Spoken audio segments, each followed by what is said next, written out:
bah bonsoir tout le monde. Victoire tranquille cet après-midi face à des Nîmois qui ont quand même beaucoup déçu, qu'on attendait comme très offensif, une équipe qui normalement marque beaucoup de buts, se crée beaucoup d'occasions à l'extérieur. Bah cet après-midi, comme toutes les équipes qui viennent au parc, ils ont quasiment rien montré offensivement. Voilà, hormis une frappe en toute fin de match qui n'inquiète pas Alphonse, mais sinon ça a été le néant total. Bon, la différence, c'est qu'ils n'ont pas fait le même match qu'ils nous avaient fait à l'aller, où on avait terriblement souffert aux Costières, où ils avaient mis des tampons à chaque match, ils mettaient des taquets, carton. Kylian avait été expulsé au match aller, tout comme Savanier, de côté nîmois, qui n'a pas eu le même rayonnement qu'il a d'habitude, bien pressé par les milieux parisiens.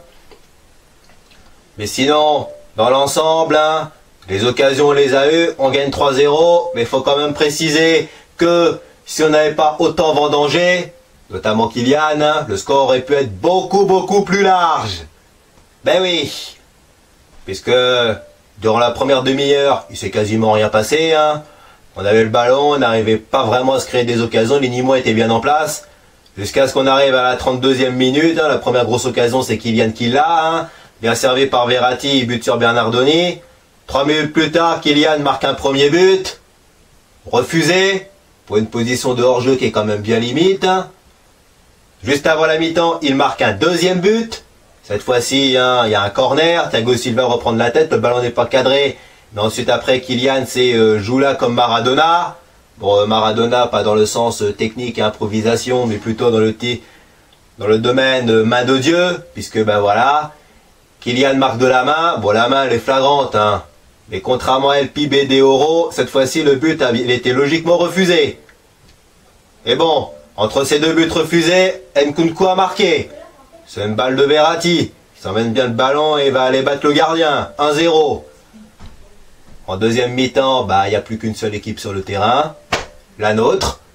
On se procure énormément d'occasions, on n'arrive pas à concrétiser jusqu'à ce que, un peu avant la 70e minute, Kylian marque un deuxième but. Sur un centre de Bernat, une belle passe décisive. Il a le mérite d'être là.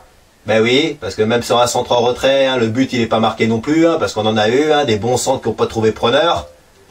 Et puis, troisième but dans le temps additionnel, un contre à 3 contre 1, et Mbappé qui fixe le gardien avant de marquer son doublé. Kylian qui nous a fait un peu le même match qu'il avait fait contre Montpellier. Un diesel. Il a eu du mal en première mi-temps, 2 buts refusés. Et puis des occasions vendangées, parce qu'il en a quand même raté une belle aussi, où devant le gardien il trouve le moyen de la mettre au-dessus. Mais voilà, finalement il nous marque un doublé. Il en est déjà à 22 buts.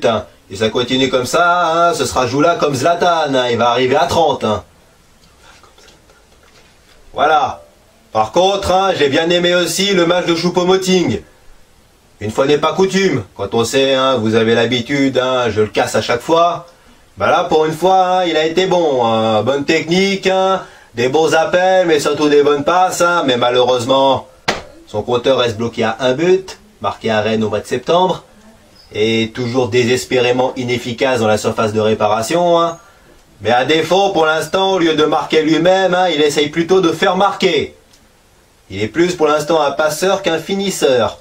Même si les passeurs, on les a. Même si André, le Fideo n'était pas là cet après-midi, parce qu'on jouait avec une équipe remaniée, Di Maria et Kimpembe étaient en tribune notamment, en plus des blessés de longue date. Voilà. Ensuite, les défenseurs, vous avez fait le boulot, face à une équipe nîmoise qui a été relativement inoffensive. Marquinhos, Thiago Silva, Bernat, pareil. Tu fais une bonne passe décisive, mais tu trouves encore le moyen de prendre un carton, évitable, pour une faute sur Savanier. Ensuite, j'ai aussi bien aimé le match de Paredes, qui a été quand même bon défensivement. Il a eu à gérer les timides attaques nîmoises. Et sinon, il a essayé d'apporter ce qu'il a pu. Bien évidemment, celui, il n'est pas encore au niveau d'un Verratti. Encore une fois excellent cet après-midi, le petit hibou, une nouvelle passe décisive. Bon ballon par-dessus la défense nîmoise. Voilà quoi. Il nous a fait du Verratti. Et puis de l'autre côté, les jeunes qui brillent, Nkunku qui marque son deuxième but en 2 matchs. Diaby, Dagba qui joue aussi, parce qu'il faut quand même dire qu'on a un effectif bien limité avec les blessures. puisque Meunier, qui devait normalement revenir cet après-midi, n'a pas joué. Et non, bah voilà, hein, Lille freiné, hein, hier, on caracole toujours en tête, hein, mine de rien, ces matchs-là, les matchs de Ligue 1 vont commencer à devenir des matchs d'entraînement pour la Ligue des Champions. Et ça va nous amener pour l'instant notre prochain match. Ce sera pas en championnat, ce sera en Coupe de France, un quart de finale, toujours au Parc, hein, on va finir le mois de février au Parc des Princes.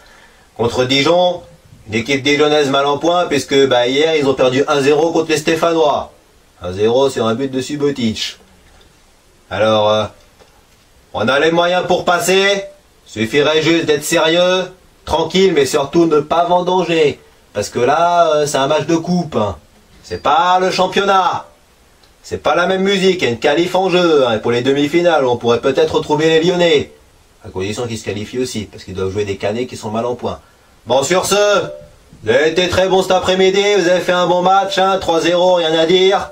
Bye bye tout le monde, et allez Paris!